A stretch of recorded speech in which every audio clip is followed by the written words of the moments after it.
Okay.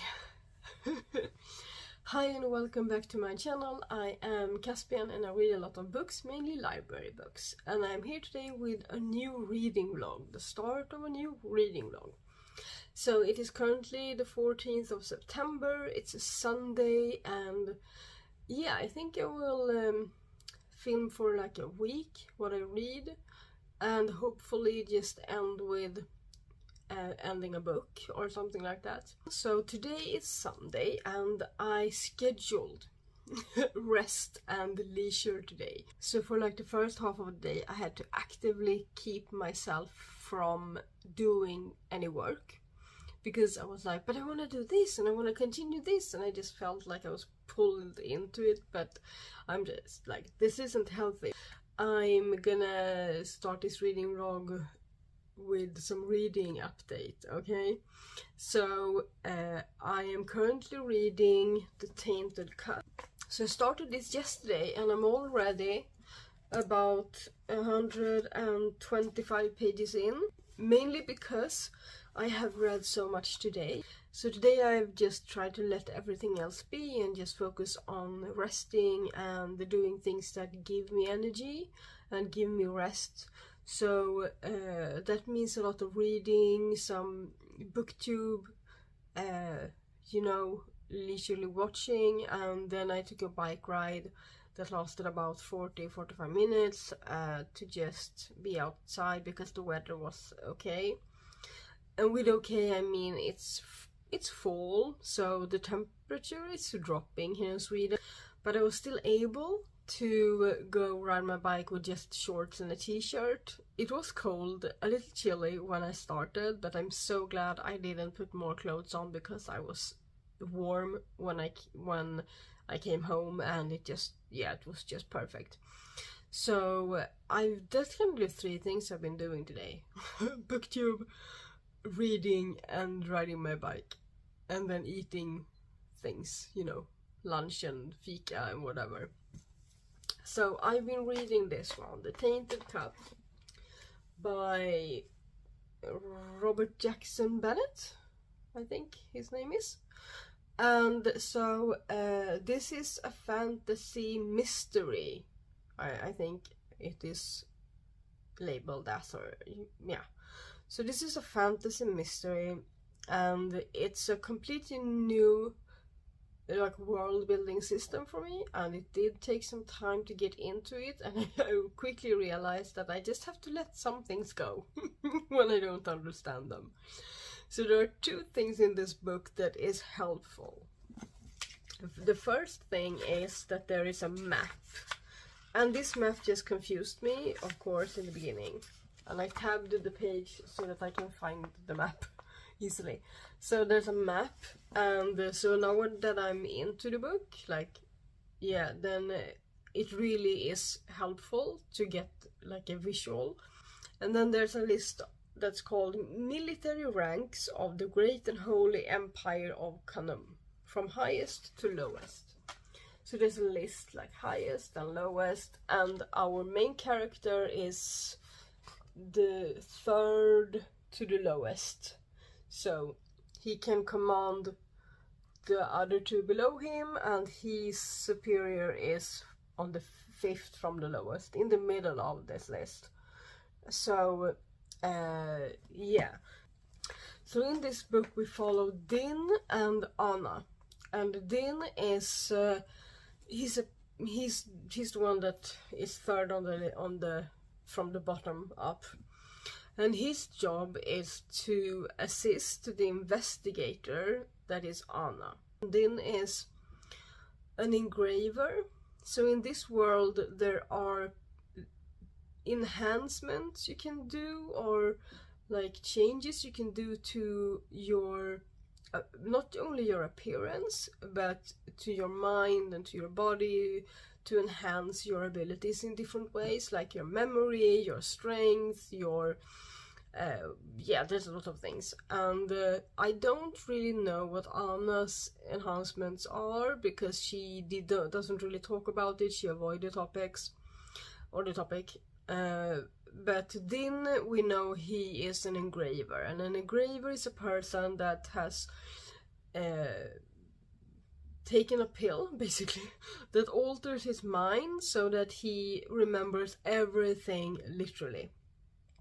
Everything he sees, he remembers. Everything he hears, he remembers. He does have some trouble reading. It's almost like he's dyslexic. So to remember written words, he has to read them out loud. He can't just watch them on the page because they just jump around. So he speaks them letter for letter, and then he whispers to himself, and then he can remember. And I think that the best thing is when people just talk, because you can remember what people say. So he like hates letters and that sort of thing, or documents. Like in the beginning of the book, he's at the scene of a death, because the book starts with a death, and he's at the scene of a death instead of Anna, and he has to report back to her.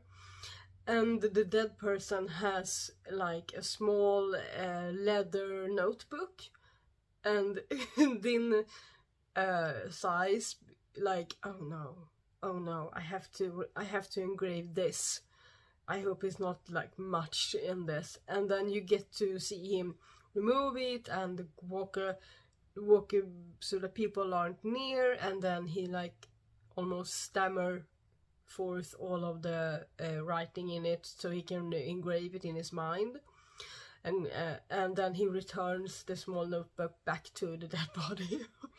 So it's kind of interesting, and I'm 125 pages in, and I must say that only like I know exactly when I realized that I was invested and that I had gotten into the story, and it was on page 44, because I was like, I really feel like I'm into this now, you know. I feel for Din, I feel like I'm getting to know Anna, I feel like I want to know more, I want to solve the case, you know. And it was on page 44, and it's like over 400 pages long. So that's a good sign. So yeah, and on the way I have realized that it has to be such a hard job to be an engraver, because they literally remember everything they see and hear, and they are apparently prone to going insane and, you know, just having like psychotic episodes and breakdowns because of everything that they just keep in their mind.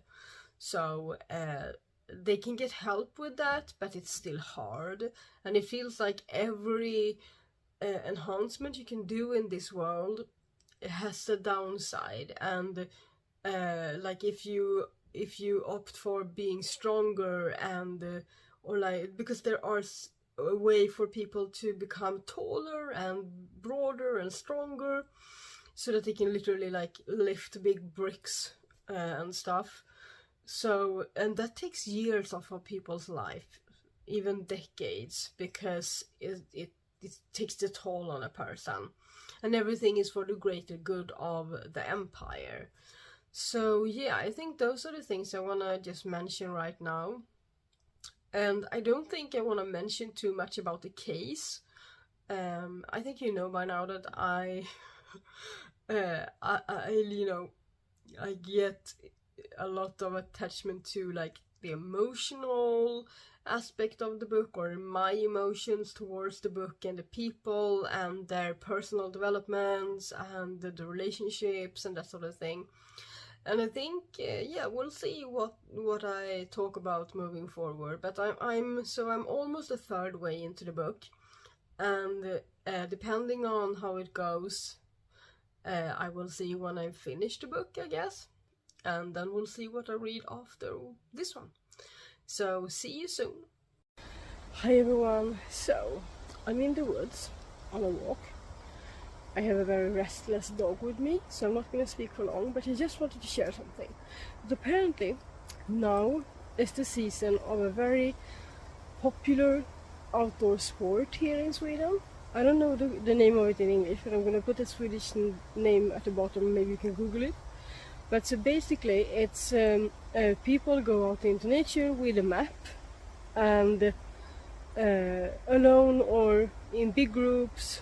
It's very popular with families to do it with their children, And so every participant has a map over an area, and in that area there are stations, and at each station you put a dent in your sheet or your map. I'm not really sure, I haven't really done this professionally or like in a club with a sports club, but I remember it from school. So at every station there's some way to mark that you have been there, and then there are competitions around this. And here are one of the ones in this wood. So this is, I think this is the property of a school nearby. So you take this little thing and mark whatever you're gonna mark, you mark it with this, that you've been at this particular station. And it's very popular, as I said, and it's you know, in Sweden we have something called allemansrätten. I'm gonna put on the screen what that is in English, which makes it possible for people to be out in the woods in this way and roam about, you know, and run around in the terrain. So yeah, it's very popular, and there's people out right now. We just met them. We were like in the middle of the woods at this small little trail, just, you know, looking around, searching for new paths because it's boring to do the same all the time.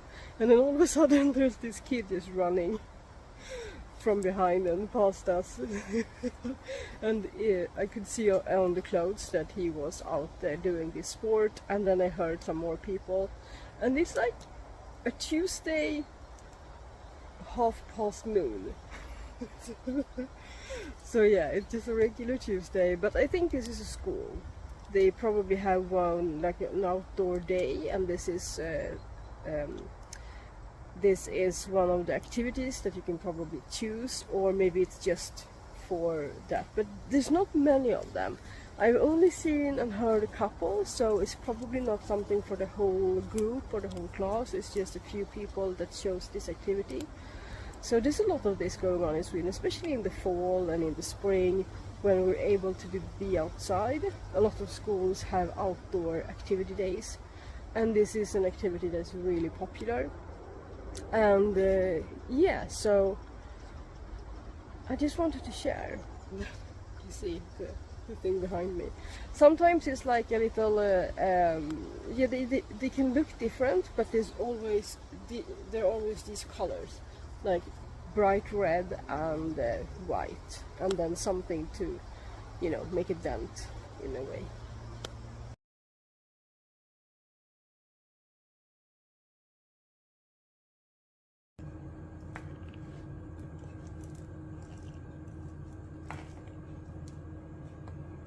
I'm making muffins, small Swedish muffins, and I can't really both film and show you, but yeah, you just got a hint of the batter, and I'm gonna show you the result later, because I'm having like a WhatsApp coffee date with a friend in a while, and I want to make some muffins for myself. I can't like offer him some because he's far away, but he's gonna do something similar, and then we're just gonna have a fika date, he and I.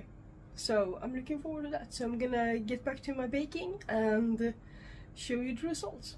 So I'm done with the batter, and I'm gonna put it in the little like paper cups, and I'm waiting for the oven to get heated up. So yeah, I'm just gonna show you a little bit. So don't you mind my messy countertop here.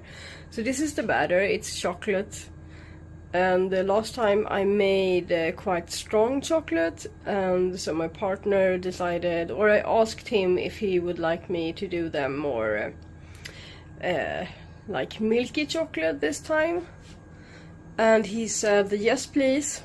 So that is what I'm gonna do. So it was a really much darker batter last time. So that's the batter, and those are the small paper cups that I'm gonna put in the oven. And there's some other stuff on the counter as well. We don't have to see that. No. we don't have to look at the messy kitchen. But it's supposed to be messy when you cook, right? But yeah, so that's what I'm doing today. And of course I'm reading The Tainted Cup. I have about 50 pages left, maybe 45 pages left, so I will probably be done with it today.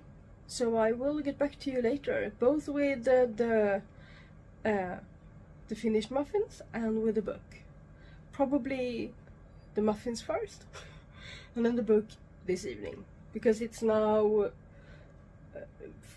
45 minutes past noon, so 1:45 p.m. I think.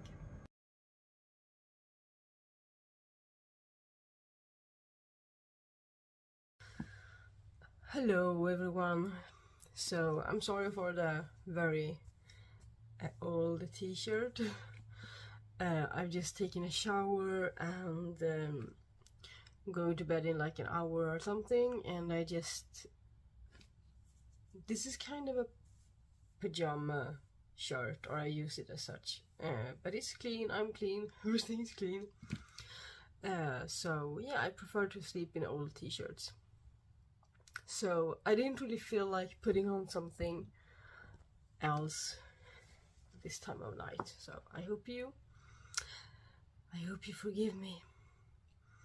So today is Wednesday, the 17th of September, and I have finished The Tainted Cup by Robert Jackson Bennett, and I gave this book a 4.5 stars.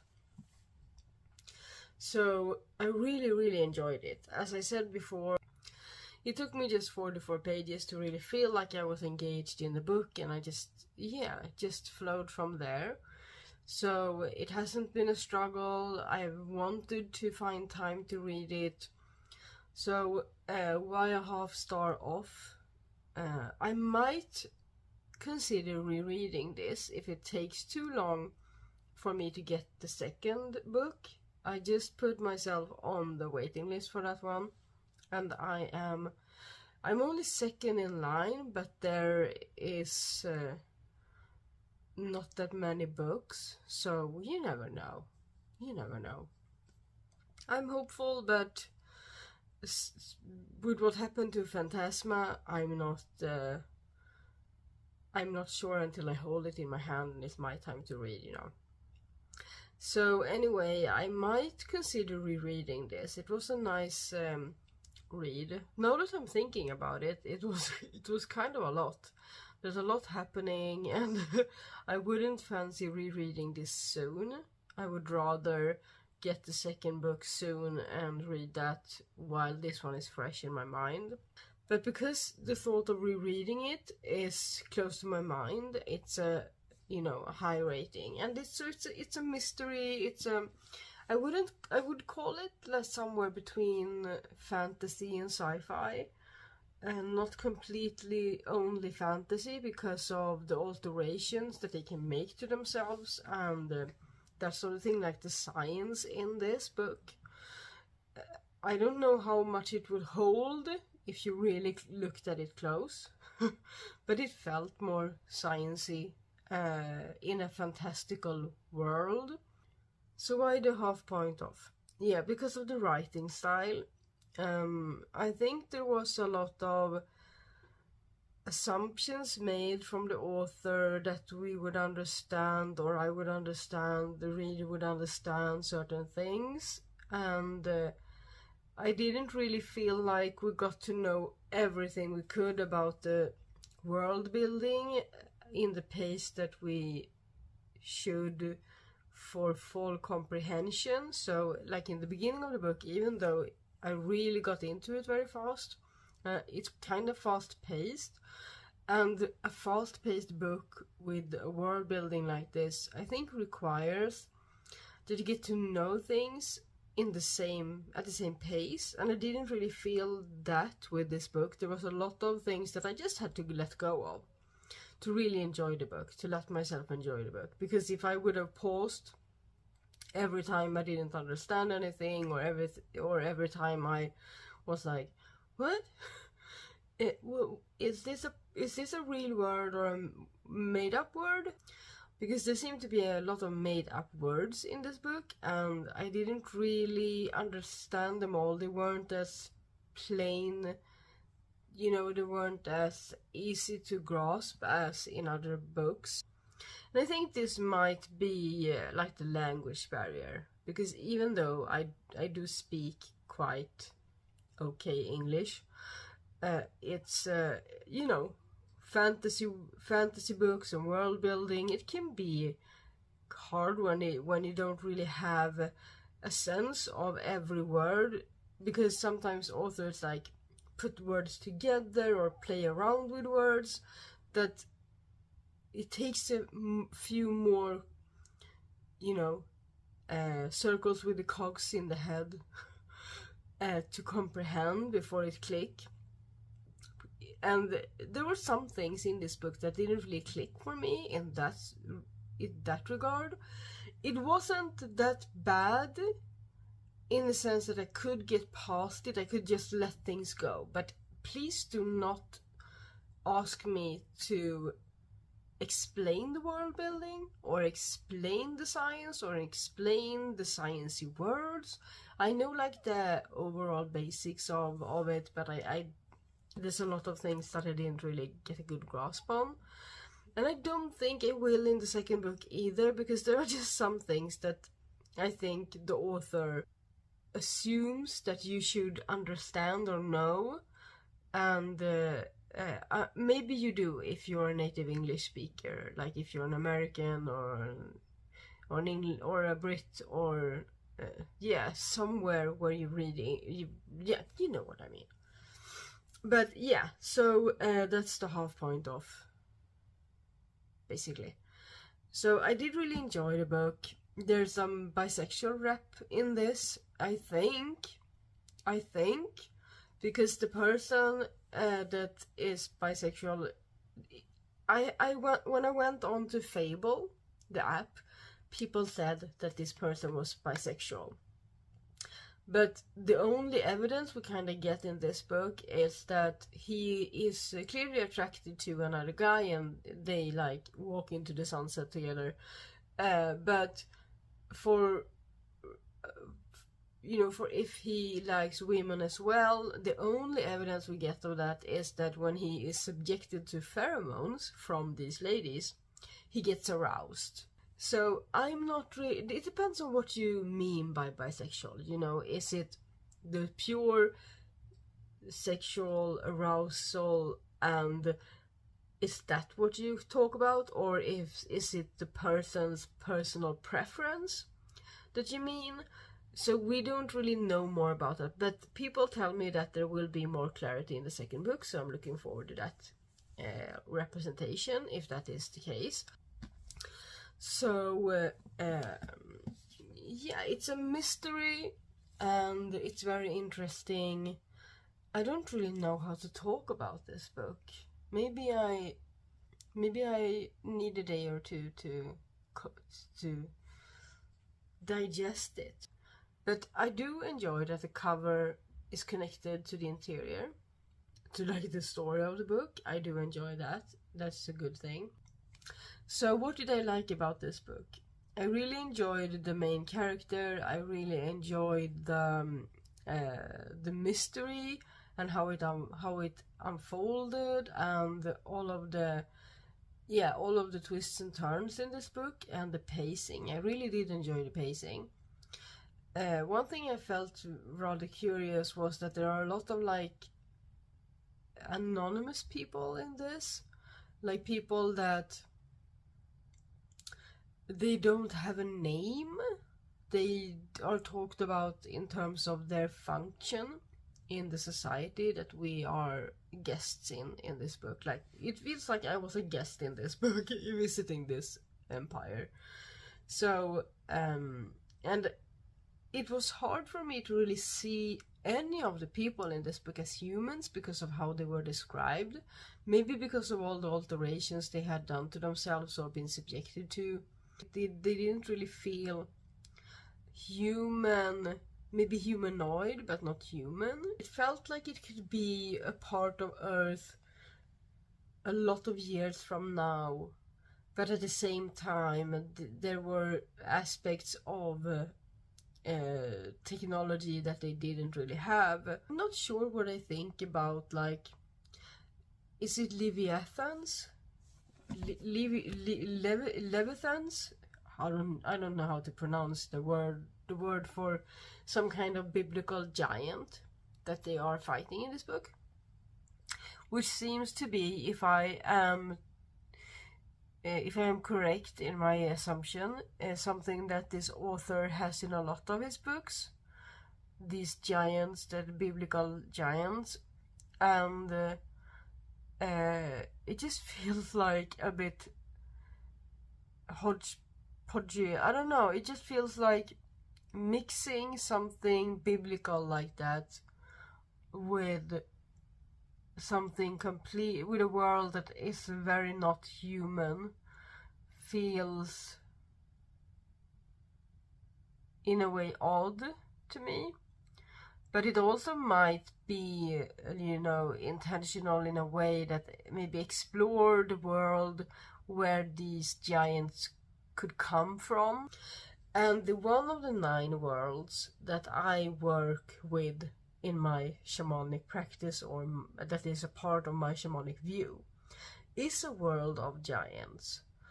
And I'm thinking about Jotunheim, the world of giants, and then there are giants in other worlds as well. But I could maybe think that if someone were to explore the concept of those giants, and do so from the perspective of, like, from the perspective of like getting an insight into the world of the giants, Jotunheim, then that is like the same. I think that's what I'm struggling with. Maybe it feels like the author did that with these giants, that is like building or exploring a world where they come from, rather than from a biblical perspective. Because I could talk about the giants from a Nordic shamanic perspective and make that dialogue, or, like, you know, that conversation from the point of view that we are in this world, and how do we relate to these giants, you know. Just to be clear, these are not real giants that will walk the earth. Just be clear, I don't believe in, like, that giants will rise from somewhere and then come and kill us. That's not. If you want to know more about what I believe, my shamanic view of life, then you can visit my other channel. I have a whole series about the 9 worlds. You can check out Jotunheim. I'm not going to talk about that here, but what I'm trying to say is that I could talk about them from the point of view, like, okay, we are humans, we are here in this ordinary reality, and I could talk about the giants in our mythology, or in our you know, like that, from this point of view. But I could also describe them from where they are, and not mention humans, not mention my role in their existence. And that could have looked like this. But at the same time, the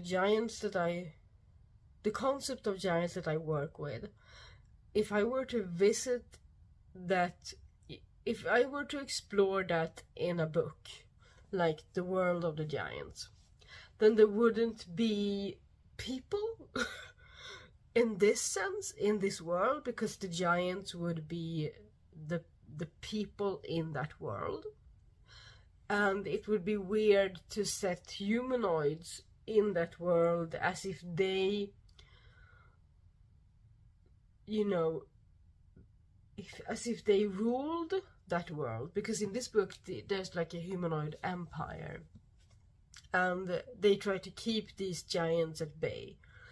And for me it would be weird to make a story about the giants in my spiritual belief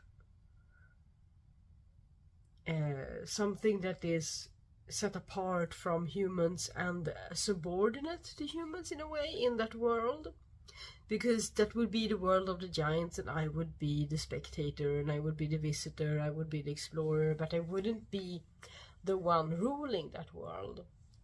So I have no idea how this author what this author thinks about these giants and how he came to choose them as the kind of villains of this story, and what they I think this is just me struggling with what are they doing there. They seem so out of place, but I have read the Bible in in my youth, I was gonna say, like many years ago, because you shouldn't deny anything you don't know anything about. So I have read the Bible at some point in my life, decided it wasn't for me, but I don't remember much about these, and I don't even know what the names for these are in Swedish, because that's probably what I read when I read the Bible in Swedish. So I don't really have that deep of a knowledge about these giants. That's what I'm saying. So I don't really know the world that they are supposed to come from, or how they interact with people in the Bible. I don't remember. This is such a small part of it that I just don't remember. So maybe it makes perfect sense. Maybe there are people out there that are that has read more recently about this, know more about I'm not gonna say the word Leviathans. Maybe it makes perfect sense. Maybe this world makes perfect sense, but to me it just feels like they were just put there, and I don't understand the connection. My mind is struggling with what on earth are they doing there, where did they come from, why were they put there. It just feels so out of place in a way. I hope that I understand it more when I read the second book, and if I like that one I might read more of this author's works, and maybe I will find out. But that's something I would like to ask the author if I ever met him. I would be like, why? Why these giants? How do they fit? I think I needed more backstory. It felt like talking about a conflict between a country and another country from that country's point of view, and then nothing else. And just going into that. And I understand that that is a choice, but just as I don't really understand the world building, because there were some things I couldn't really grasp, there are some things that I think this story lacks when it comes to explaining the nature of things. Maybe it is the world building that is kind of faulty, in my opinion. Maybe that is the whole problem. Maybe that is why I don't understand. And maybe those things that I didn't understand, maybe because of the language barrier, maybe those things make sense to other people. Maybe you're watching this and you're like, but Caspian, are you really talking about this for like 20 minutes when it says in the book that this is how it's connected? That might be. Maybe that's really what you think, because you understand something that I don't understand. Please tell me if that is the case. I did enjoy the book. it just raised a lot of questions. I think I could enjoy the second book. I will enjoy the second book without getting all of these answers, but it would be lovely to get all of these answers. So yeah. That's it from me. Maybe a 4-star is more correct, because of all the things I don't understand. I'm gonna sleep on it. And see where I stand.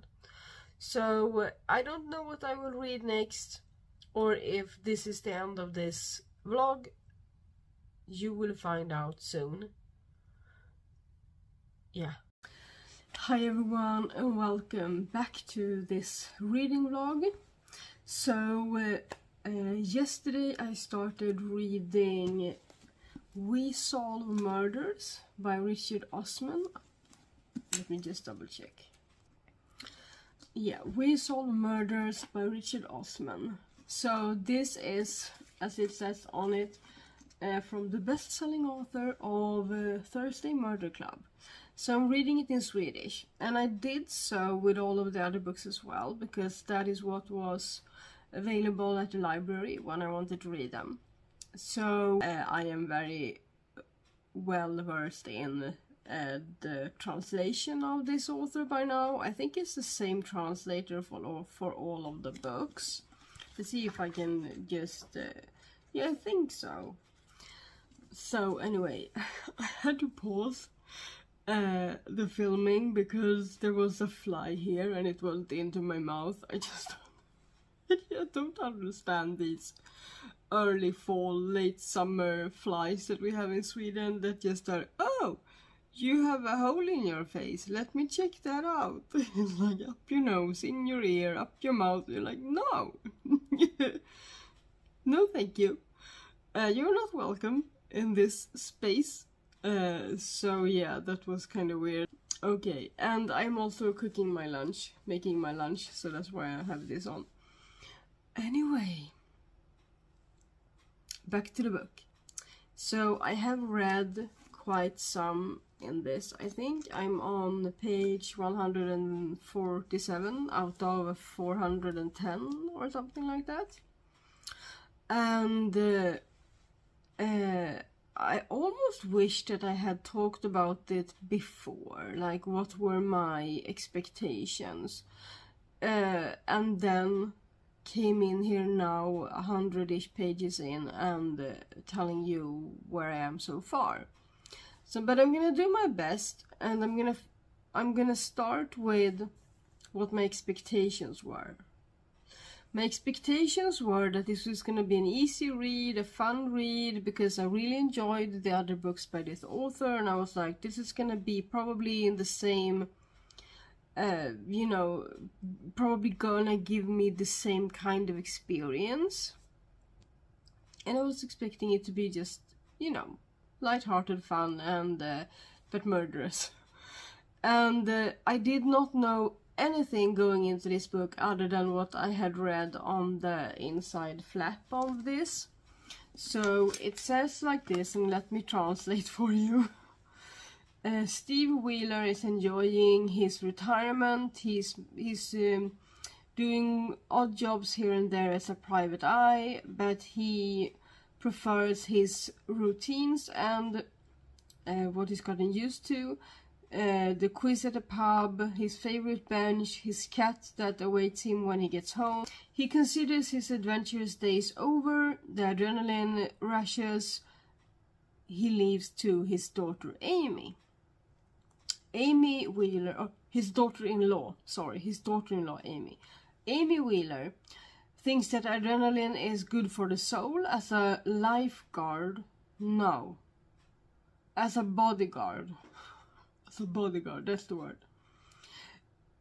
She's not sitting still enough to acquire routines. She is currently on a deserted island to keep the world-famous author Rosie D'Antonio alive, which is supposed to be an easy mission. And then it says, a dead body, a bag of money, and a murderer, the aim towards Amy. gets her to send an SOS to the one person she trusts. A groundbreaking race around the world starts off, but will Amy and Steve manage to stay one step ahead of a murderous opponent? I think that's the gist of it. So that is kind of what I knew going into this. I was like, oh yeah, it sounds you know, intriguing, thrilling, you know. So now 147 pages in, I have just gotten to where Amy has called Steve for help, right? So that's where I am, and Steve have met her, reluctantly met her. So I'm not going to go into like what it's about more than what is on the synopsis, but when it comes to my expectations and what I've been experiencing so far, I want to say that I was right that it's an easy read. It's a very easy read. I was also right in that it was gonna give me a similar experience to the Thursday Murder Club. And here's the twist in it. It's not in a good way. So the Thursday Murder Club's books, I've read 4, and I gave them all 4.5 or 5-star ratings. This one is sitting on like a 3-star. Because it is an easy read, it's probably gonna keep being interesting, but the voice in the book, I'm disappointed in the voice and the writing style, in the way that this could easily be the 5th Thursday Murder Club book, and it's not good because okay, so. Without spoiling the Thursday Murder Club, in those books there are like 2 points of view. There's like an overall point of view that tells the story of these 4 retired people that solves murders together. And then we also follow one of these 4 individuals and her kind of diary within this. And there's a slight difference between the narration of the overall view and the narration of the diaries. So the voice of the woman that writes in her diary in those books, you know, you can tell that you can tell her personality. In this book, it feels like both Amy and Steve has the same. I understand that they're supposed to have kind of the same personality, but they also have the same voice. And I'm not talking about like narration, audiobook style. I'm talking about the voice that the author has given these people in the book. It feels like it could be anyone, and even the third kinda main character, this D'Antonio, the author, Rosie D'Antonio, the author, that is also, she's still in the book by this stage at least. They all have the same voice. There's nothing to separate them. So the author has chosen a narration style that is kinda in between the diary of the woman in the Thursday Murder Club and the overall point of view in that book, more closer to the overall point of view. And then when we follow each character, because we follow Amy Wheeler, Steve Wheeler, and then we follow some other people, then it's slightly adjusted, but not enough. There's not enough difference between them, and it just makes me feel like I actually post. It makes me appreciate the Thursday Murder Club books less, but I'm also very happy that I read them before this book. Because if I would have read this one first, I think I would have been disappointed in the entire Thursday Murder Club series. I might not have gotten past the second one because of the voice. And in this book, it's just like I feel like the voice that I thought was, you know, connected to these people in the Thursday Murder Club book and making them special, that I would have expected that voice to continue into this book when it comes to Steve Wheeler, that is retired as well.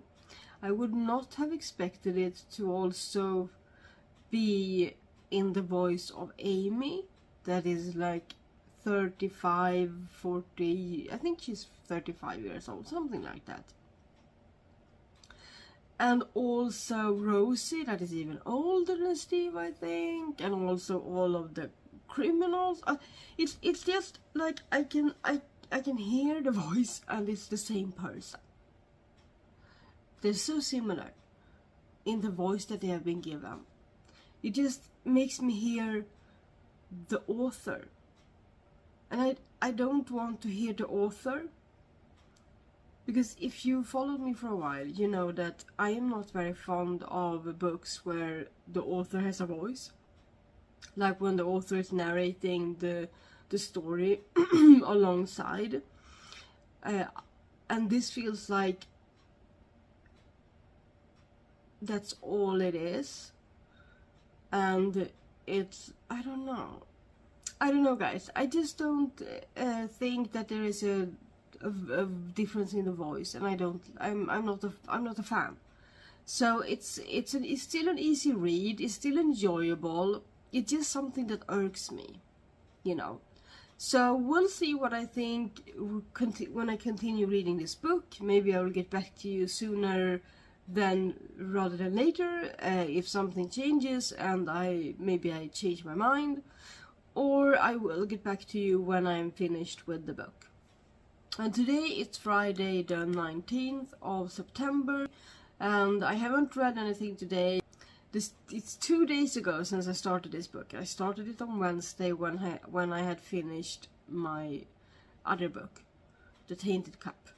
So I read like 38 pages on Wednesday and 109 pages yesterday. And I wanted to wait until I was 100 more pages into the book before talking to you about it. So we'll see. This weekend it's the autumn equinox. I'm gonna celebrate with some friends.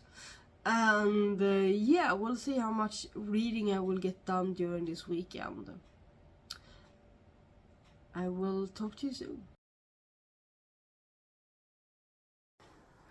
Okay, so I don't really have the energy to bring forth my setup for my camera, so I'm gonna do like this. So I finished We Solve Murders yesterday. No, yeah, yesterday morning, in the middle of the night, before going to bed. And then I celebrated the autumn equinox yesterday with some friends. And I have picked up a new book, but I only read a few pages. But I'm going to talk a little bit about We Solve Murders. So I think I stand with my previous statement that it was an easy read, but it wasn't really... I never really got over that all the characters seem to have the same voice.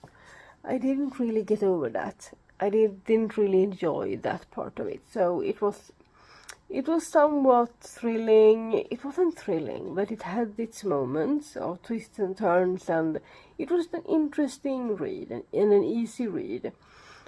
But yeah, I don't really... It's hard because I enjoyed it, but I don't think it was good, if that makes sense. I enjoyed the story, and yeah, I enjoyed the story, and I enjoyed the characters somewhat, but it felt like I was always waiting for a connection to the Thursday Murder Club, like they were the same people, or... because it was just so much alike that one without being that one. It was almost like, but I was, I was disappointed in it. So I don't really know how many stars I will give it in the end, but for now it rests somewhere between 3.5 and 4 stars. I'm gonna sit with it for a while, but I don't think I will get over my disappointment over the narration style. Yeah, I think so. It was too much. Yeah, I don't know. Well, I do know. I know that it was too much like the Thursday Murder Club without being a Thursday Murder Club book. I would have much more preferred it to be, you know, a book in that series, and then just another storyline, and then maybe they could have met these people. That would have made the narration style make sense, and it would have maybe made it flow a little bit, but because it didn't. No, I think I will read, if there is ever another book in the Thursday Murder Club series, I will read that one, but I'm not sure I would read another book by this author that isn't. Or maybe I would, and I would go into it thinking it would probably be an easy read, but it will be same, no, but different, you know? So yeah, that's kind of my final thoughts on that. So I'm gonna leave that for now, and I've already returned it to the library. So there's that. So I think that will be the end of this vlog, and see you in another one. Shingling!